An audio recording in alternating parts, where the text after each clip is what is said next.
ભાવનગર શહેરના કુંભારવાડા વિસ્તારમાં પિતા પુત્ર પર હુમલાની ઘટના સામે આવી છે. અક્ષર પાર્ક સોસાયટીની 30 નંબરની શેરીમાં રહેતા વિક્રમ ચંદુભાઈ સોલંકી અને તેમના પિતા પર હુમલો કરવામાં આવ્યો હતો. ફરિયાદ મુજબ રામદાસભાઈ, રવિભાઈ, ભરતભાઈ અને શારદાબેન દ્વારા છરી, ધોકા અને પાઇપ વડે હુમલો કરવામાં આવ્યો હતો, જેમાં બંનેને ઈજા પહોંચી હતી. ઈજાગ્રસ્તોને સારવાર માટે સર હોસ્પિટલ ખાતે ખસેડવામાં આવ્યા છે. પોલીસે ગુનો નોંધી વધુ તપાસ હાથ ધરી રહી છે. મારું નામ સંજના સોલંકી છે અને મારા ઘરવાળાનું નામ ચંદુભાઈ સોલંકી છે. અક્ષય પાર્ક કુંભારવાડા દાદાની ડેરી પાસે શારદાબેન દારૂ વેચે છે એની બાતમી મારા ઘરવાળાને મળી હતી. પત્રકાર છે તે માટે વિડીયો ઉતારવા ગયા અને એને ઢોર મારવામાં આવ્યો છે. ઉપરના નેણના ભાગે અહીંયા છરી મારવામાં આવી છે અને પાઇપ માર્યા અને ધોકાના ઘા માર્યા.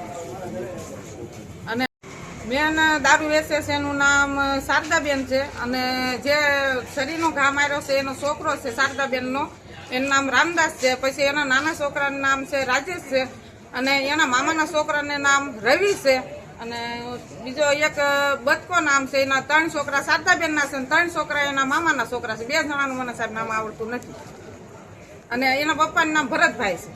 વિશે અમે કહેવા ગયા તો એને એમ કીધું કે તમારે હું કામ કે કહેવા આવું છું. મારા છોકરામાં ખબર પડી કે મારા પપ્પાના મારે તો મારા 16 વર્ષનો છોકરો છે એને અહીંયા સાથીમાં સરી મારવામાં આવી છે અને એને અહીંયા પાઇપનો ઘા કર્યો છે અને એને 16 વર્ષની ઉંમર છે. તમારું શું કહેવાનું છે હવે? તો સાહેબ આની માટે કડક ને કડક કાર્યવાહી કરવામાં આવે. અત્યારે કે અમે ખબર હતી કે આ દારૂ વેચે તો અમે ઘણી ફેરી જાણ કરી છે પોલીસ સ્ટેશન, વડલા પોલીસ સ્ટેશન જાણ, તો કોઈ કાર્યવાહી કરવામાં આવતી નથી. સેક્શન ખાય પૈસા લઈ અને એ લોકોને છોડી મેકવામાં આવે છે. અને અત્યારે જ્યાં મારા ઘરવાળાને અત્યારે એને ગંભીર હાલત છે, બેભાનમાં હાલતમાં છે, સામાન માથે કડકમાં કડક કાર્યવાહી કરવામાં આવે. ઓકે, આપનું નામ શું છે? સોલંકી વિક્રમ ચંદુભાઈ. શું બનાવ શું બન્યો? બનાવવામાં એવો બન્યો કે અમે ત્યાંથી મારા પપ્પાને અમે ત્રણેય ભાઈઓ હતા, અમે ત્યાંથી નીકળ્યા હતા. એ લોકો દારૂ વેચતા હતા. મારા પપ્પાના હાથમાં ફોન હતો તો એ લોકો એમ કે અમને મારવા મળ્યા કે તમે લોકો અમારો વિડીયો ઉતારવા આવ્યા છો, કે તમે પ્રેસ રિપોર્ટર છો. તો અમે એ કહેતા હતા એ લોકો છરી અને ધોકા અને પાઇપ વડે અમારી ઉપર મારવામાં આવ્યો છે. કેટલા વ્યક્તિ હતા મારવામાં? વ્યક્તિ હતા 8 જણા જેવા હતા. શું હત્યાર શું હતી એમની સાથે?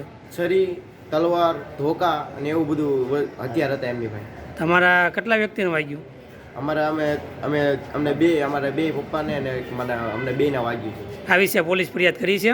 હા, કરી છે.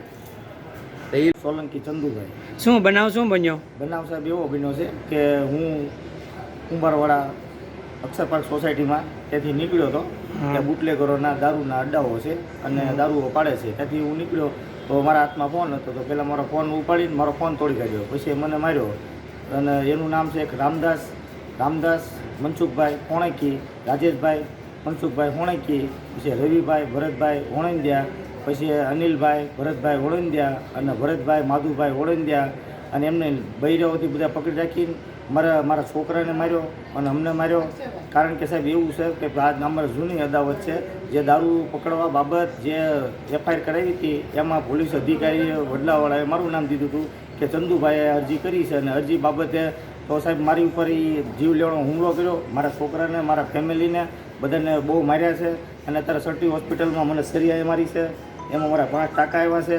અને હું સરકારશ્રીને અને પોલીસ અધિકારીઓને એવો કહેવા માગું છે કે આ લોકોનું રિકન્સ્ટ્રક્શન કરવામાં આવે અને જે આ શખ્સો રહ્યા જે ગુંડાગર્દી કરે છે, દારૂ વેચીને 2 ફાર્મ અત્યારે બન્યા છે અને દારૂના અડ્ડા ચલાવે છે, વેચે છે અને પાડે છે. તો મારે અધિકારીઓને એવું કહેવાનું છે આ લોકોનું રિકન્સ્ટ્રક્શન કરવામાં આવે અને આમને કાયદાનો પાઠ ભણાવવામાં આવે.